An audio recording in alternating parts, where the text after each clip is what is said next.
Hello friends, good morning. आपकी अपनी success की पाठशाला में आप सबका स्वागत है। और आज हम देखने वाले वर्गमूल। मैंने वर्गमूल का एक पार्ट पहले बना दिया था जिसमें मैंने सारे मेथड बता दिए थे। अब मैं आपको ट्रिक बताऊंगा जिससे आप इजीली सोल्व कर दोगे।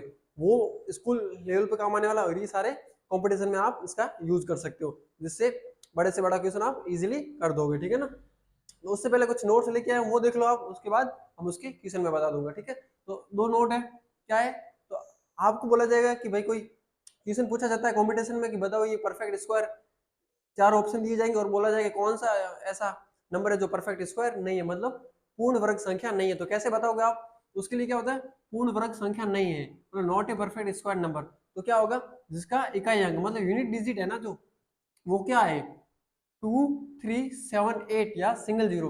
अगर ये आ जाता है तो वो क्या होगा, परफेक्ट स्क्वायर नहीं होगा, मतलब पूर्ण वर्ग संख्या नहीं होगी। अगर उसका इकाई अंक मतलब यूनिट डिजिट क्या आ रही है अपने पास 2378, 2378 या सिंगल जीरो मतलब अकेला जीरो आ जाए, तो अगर दो जीरो आए तो हो सकता है, मे बी है, लेकिन अगर सिंगल जीरो आ रहा है तो कंफर्म है कि वो क्या नहीं होगा, वो परफेक्ट स्क्वायर नहीं होगा, पूर्ण वर्ग संख्या नहीं होगी। एक कंडीशन तो ये है। दूसरी क्या है कि पूर्ण वर्ग संख्या नहीं है, उसके लिए क्या होगा, not a perfect square number. उसके लिए क्या है, अंकों का योग, मतलब सम ऑफ डिजिट। कोई भी डिजिट दी हुई है उसका जब सम करोगे ना, वो 1, 4, 9 और 7 के अलावा है। अगर ये आता है तो होने की संभावना होती है, मे बी वो पूर्ण वर्ग संख्या हो जाए, मे बी वो परफेक्ट स्क्वायर नंबर होगा। लेकिन अगर इसके अलावा आएगा तो वो कंफर्म है कि वो पूर्ण वर्ग नहीं है, perfect number, perfect square number नहीं है। जैसे कोई नंबर आ गया 1275, सिंगल डिजिट तो ये है ना, इन डिजिट का एडिशन करो, योग करो, सम करोगे तो क्या आना चाहिए, ये आता है। इसके अलावा आता है तो वो क्या नहीं होगा, पूर्ण वर्ग संख्या नहीं होगा। जैसे आप ऐड कर दो 2 और 1 3, 3 और 7 कितना होगा 10, 10 और 5 कितना होगा 15, 15 आ रहा है। और 15 और 1 वापस को इन दोनों को ऐड करोगे तो क्या हो जाएगा 6 होएगा, 6 है। और हमने क्या बोला था, इसके अलावा आएगा तो वो क्या होगा, पूर्ण वर्ग संख्या नहीं होगा। ये इसके अलावा है, मतलब ये क्या है, पूर्ण वर्ग संख्या नहीं है। ठीक है ना। तो ये कंडीशन याद रखना कि परफेक्ट स्क्वायर है या नहीं है। अब देखो, मैं 3 क्वेश्चन तो लाया हूँ परफेक्ट स्क्वायर के, मतलब पूर्ण वर्ग संख्या के, और एक लाया हूँ पूर्ण वर्ग संख्या नहीं है उसका। तो मैं आपको ये भी बता देता हूँ कि पूर्ण वर्ग है तो उसका स्क्वायर रूट कैसे निकालोगे आप, ठीक है ना, और नहीं है तो कैसे निकालोगे। ठीक है ना। तो सबसे पहले बात करें फर्स्ट एग्जाम्पल की।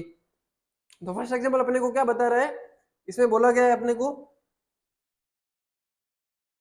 क्वेश्चन नंबर फर्स्ट, रूट 576, इसका स्क्वायर रूट निकालना है अपने को, है ना, वर्ग निकालना है इसका। तो क्या करोगे, आपको हमेशा जो राइट हैंड साइड है ना, यहां से पेयर बना दो, मतलब इस साइड से क्या करोगे, पेयर मतलब युग्म बना दोगे, जोड़े बना दोगे दो संख्याओं का, और पीछे जितना भी है उसको अकेला छोड़ दो, मतलब उसका एक और युग्म बना दो। अब आपको देखना है कि आपको मैंने कल की क्लास में बताया था 1 से 10 तक तो कम से कम आपको याद रखने, स्क्वायर मतलब वर्ग याद रखने के लिए बोला था। ठीक है ना। तो आपको पता है कि भाई 6 है ना, 6 वो किसके स्क्वायर में आता था, किसके वर्ग में आता था, तो आपको याद आया होगा। एक तो 4 के वर्ग का, 4 का वर्ग किया जाता था, क्या आता था 16 आ जाता था, और 6 का वर्ग करते थे तो क्या आ जाता था 36, मतलब 36 आ जाता था। इन दोनों कंडीशन में अपने पास 6 आ सकता है, मतलब 6 कब आ सकता है अपने पास, एक तो 4 के लिए आ सकता था और एक 6 के लिए आ सकता था। दो कंडीशन ऐसी थी जिसके लिए अपने पास क्या आ सकता था, 4 या 6। आप बोलोगे सर हम दोनों आगे कंडीशन में कौन सा लूं, ठीक है ये रख लो यहाँ पर। अब बात करते हैं यहाँ इसकी, तो ये जो यहाँ जो आ रहा है ना युग्म, जैसे यहाँ तो 5 है, अगर दो संख्या हो जाती तो एक युग्म बन जाता ना। इसको देखो कि ये किसका स्क्वायर है, या फिर किसका स्क्वायर है, या फिर उससे छोटा होना चाहिए, उससे ज्यादा नहीं जाना अपने को। तो आपको पता है दो का स्क्वायर करोगे आप तो कितना आ जाएगा, आपके पास आएगा 4, और जब 3 का स्क्वायर करोगे तो आपके पास क्या आ जाएगा 9 आ जाएगा। तो 4 और 9 के बीच में आना चाहिए, बीच में क्या आ रहा है 5। आपको छोटे वाला लेना है, बड़े वाला नहीं लेना। तो क्या लोगे, छोटे वाला मतलब 4 ले लोगे। इसके लिए क्या लिखोगे, 4 लिख ले यहाँ पर। अब सर ये तो आगे वाली संख्या तो 4 आ गई, अब पीछे यहाँ पर क्या लिखूं कि वो आ जाए। तो आप क्या करो, अब दोनों संख्या थी ना, अब जो 5 है ना, 5 को उसके आगे वाली संख्या से गुणा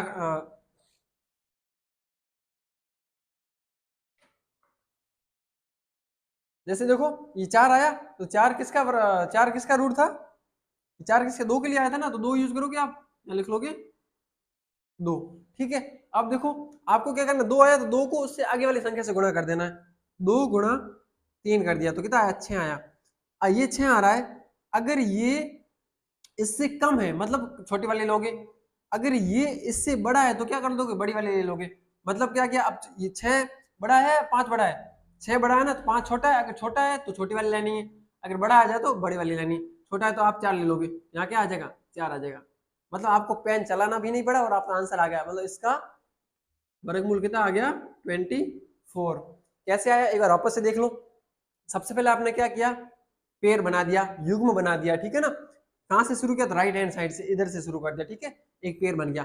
फिर आपने क्या किया, देखा कि जो पीछे 6 आ रहा है ना, ये वाला 6, ये किसका एक स्क्वायर है, मतलब किसका वर्ग है। तो आपको पता चला एक तो 4 का वर्ग करते थे तो 16 आता था, मतलब पीछे 6 आता था, और एक 6 का स्क्वायर करते थे तो 36 आता था, तो पीछे क्या आ जाता था, 6 आ जाता था।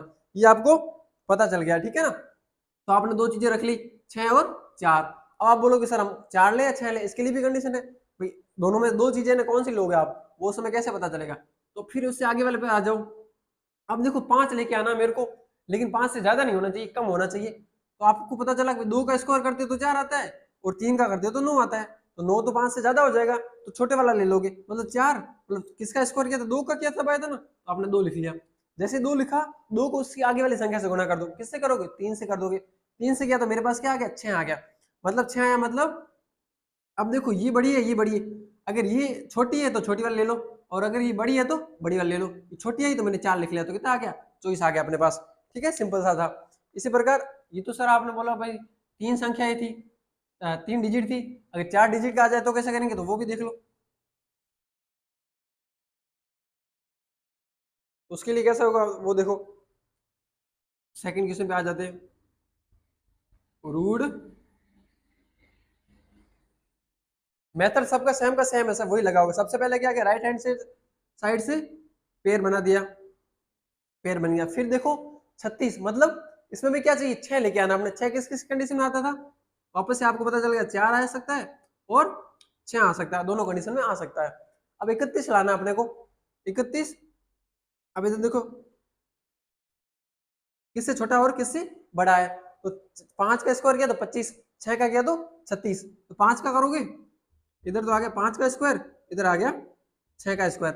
लेना कौन सा होता, छोटे वाला लेना होता था। यहाँ क्या लिख लोगे आप आंसर में, 5 लिख लोगे, लिख लिया। अब फिर क्या करोगे, 5 का गुणा कर दोगे आगे वाली संख्या से, 6 से कर दोगे, तो ये आ गया 30। अब कौन सा बड़ा है, ये बड़ा है या ये बड़ा है, तो 31 बड़ा है, बड़ा है तो ये बड़ी वाली संख्या ले लोगे, तो आप लिख लोगे 56, तो क्या आ जाएगा 56 आ जाएगा, 56 आ जाएगा। ये हो गया इसका आंसर। ठीक है सर, आपने 3 डिजिट करवा दिया, अंकों का करवा दिया, 4 अंकों का करवा दिया, अब 5 अंकों का दिखाओ। 5 का आ गया तो हम सर कैसे करेंगे, तो देख लो 5 का भी हम कर लेते अभी। तीसरा क्वेश्चन देखो, 5 अंकों का आ जाए तो क्या करोगे, वही 2 7 2 2 5। सबसे पहला काम क्या था, आपको पेयर बनाना था, पीछे से देखा 2 का पेयर बना दिया, बन गया पेयर। उसके बाद आपको क्या करना है, उसके बाद आपका फर्स्ट काम, उसके नेक्स्ट जितने भी है ना उस सबको पेयर में साथ ले लो, ले लिया, ठीक है।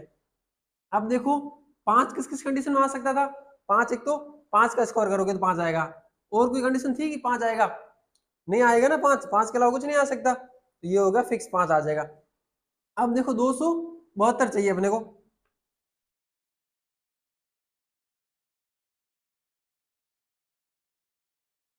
जैसे 16 का स्क्वायर करोगे तो कितना आ जाएगा, 16 का और 17 का करके देख लो। 16 का करोगे शायद 256 आएगा, कितना आ जाएगा, 16 मल्टीप्लाई 16 करके देखो तो 256 आ जाएगा। और जब 17 का करोगे तो कुछ ज्यादा हो जाएगा, 17 मल्टीप्लाई 17 करके देखोगे ना तो हो जाएगा अपने पास 289 हो जाएगा। और अपने को इसकी कम चाहिए ना, तो आप क्या करोगे, कम वाला लोगे, मतलब क्या लोगे, 16 वाला लोगे, तो इसका सीधा सा आंसर ये तो उससे भी सिंपल हो गया। क्या लिख लिया आपने, इसका तो लिख लोगे 16, और ये अपना 5 था तो 5 का 5 लिख लिया, कुछ नहीं करना था बस, क्योंकि इसमें तो एक ही आया, आपको पता है 5 का स्क्वायर 5 होता है, और तो कोई होता ही नहीं 5 का, और तो कोई 5 आएगा नहीं किसी के पीछे, किसी का भी स्क्वायर करोगे संख्या का, तो सीधा लिख लिया, कितना आ गया 165, मतलब 165 आ गया। ये तो सारे कौन से बन गए, जो परफेक्ट स्क्वायर थे। अब बात करते हैं कौन सी, तो परफेक्ट स्क्वायर नहीं है, तो फिर कैसे सोल्व करेंगे सर, तो उसके लिए भी देख लो। जैसे आपके पास नेक्स्ट क्वेश्चन है क्वेश्चन नंबर 4। अब इसमें बोला गया है रूट 10 मतलब रूट 10, तो आपको क्या करना है, उसके पास वाली संख्या ले लेनी है तो परफेक्ट स्क्वायर है। मतलब आप इसको ये लिख सकते हो ना, रूट 9 प्लस 1, 9 का रूट करते तो क्या आता, 3 आता था, तो आप इसको कर दो 16, 9 का रूट निकाल दो क्या आ जाएगा 3, फिर करोगे प्लस, फिर 1 का 1 लिखोगे, फिर क्या करोगे, जो रूट निकाला है ना, जो आया ना उसका रूट निकालने के बाद जो आंसर आया ना उसको डबल कर दो। जैसे 3 को मैं डबल करूंगा तो क्या हो जाएगा 6 हो जाएगा, तो आप लिखोगे 2 गुणा 3 लिख लोगे, ठीक है, 3 प्लस 1/6 आ गया। अब 6 का भाग दे दो एक में, जैसे देखो एक में किसका भाग देना, 6 का भाग देना है, कितनी बार जाएगा, नहीं जाएगा सर, यहाँ लग जाएगा पॉइंट, यहाँ लग जाएगा 0। 6 का भाग दिया तो एक बार गया, कितना आ गया 6 आ गया, माइनस किया तो 4 आ गया, इसमें जाएगा नहीं, यहाँ लगेगा, यहाँ लग जाएगा 0, 6 के बारे में 36, 6 बार जाएगा आ जाएगा 36, पीछे बच जाएंगे वापस 4, ऐसा चलता रहेगा। अपने को दो डिजिट लेनी है, तो क्या आ जाएगा इसका मान 3 प्लस 0.16, और दोनों को जोड़ोगे तो क्या आ जाएगा 3.16, ये आ गया आंसर इसका।